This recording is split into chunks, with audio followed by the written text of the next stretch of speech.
Hey guys, I'm here with Kenny Jahng. We are hanging out at the NRB. We're in the expo hall, in the concession area. Have you grabbed lunch yet? Not yet, but the smell here is like I might abandon this interview and go get some good chow. I know, the chicken tenders are calling our name. All right, dude, so you are here emceeing the Digital Media Summit. Give us a little taste of it. Yeah, it's an honor to be asked to MC. I think the Digital Media Summit is a one-day conference in a conference. Yeah. And it's evolved over the last couple of years. I've been here, I think this is my 6th year here. And so I'm excited about this year's roster of speakers because I think they're practical, they're tactical, but they're also a little bit forward-leaning and showing what ministries really should be thinking about today. So give us a list of who is speaking at what session. Sure. We've got Greg Outlaw. A lot of people are anticipating his talk because with his website, he's doing a lot of SEO stuff, right? The last several years, we've heard about paid media, social media, all that kind of stuff, but SEO was the stepchild for a couple of years, and now it's coming back.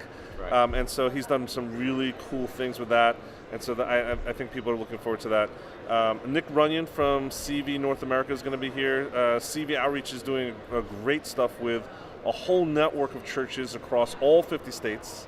And what they're doing is very innovative, forward-thinking in terms of gospel presentations across the web.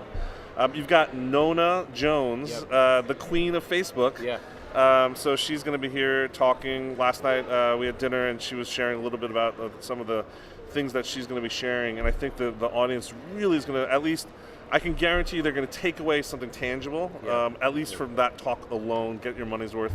Yeah. It's going to be really fun. So there's a whole smattering of things. Rob Walsh from Libsyn talking about podcasting. Now he's been here, I see him in the same booth every single year.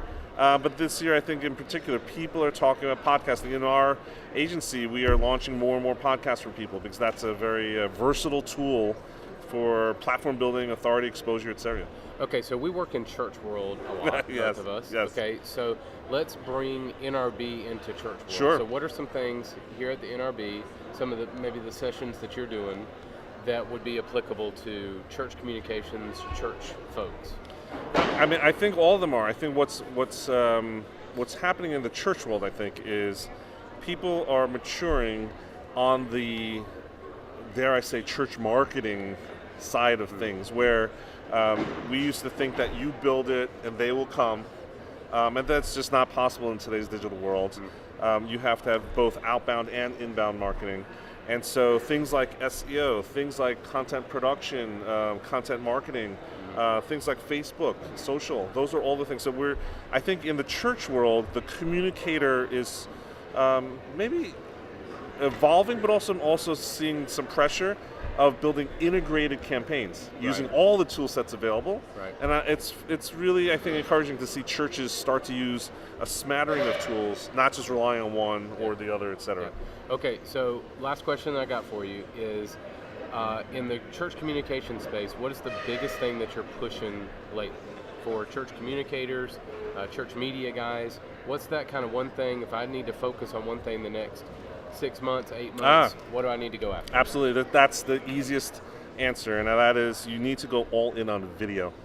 Video is the new black, I say. This is the time where you're at the point. I think everyone appreciates that you have to get into video.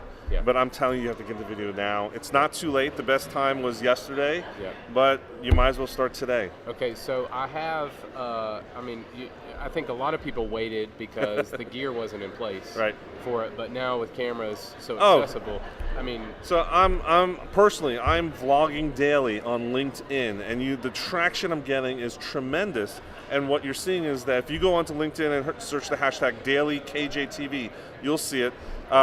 I'm using my phone. I am capturing, editing, and publishing from my phone every single day. And on purpose, I'm not trying to get any of the fancy gear, the DSLRs or anything like that, because if there's a good place for shame in the church culture, this is it.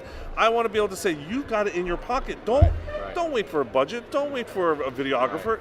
You can start now. You've got an expensive piece of camera device here. So is it true that content is king when it comes to church marketing communication? Yeah, absolutely. Just getting the content absolutely. And I think it's people worry about production value, Yeah. but we live in a YouTube world. We live in a mobile world. People are consuming.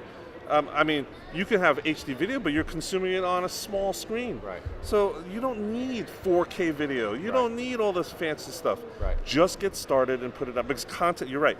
People want content. Yeah. I mean, it's a Netflix nation. We are all binging on content. Yeah.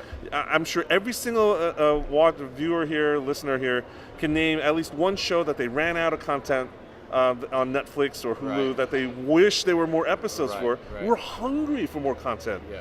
And churches can fill that void with relevant content for our audiences. Awesome. Well, dude, thanks for your time today. Appreciate it, man. Always good to be with you. All right.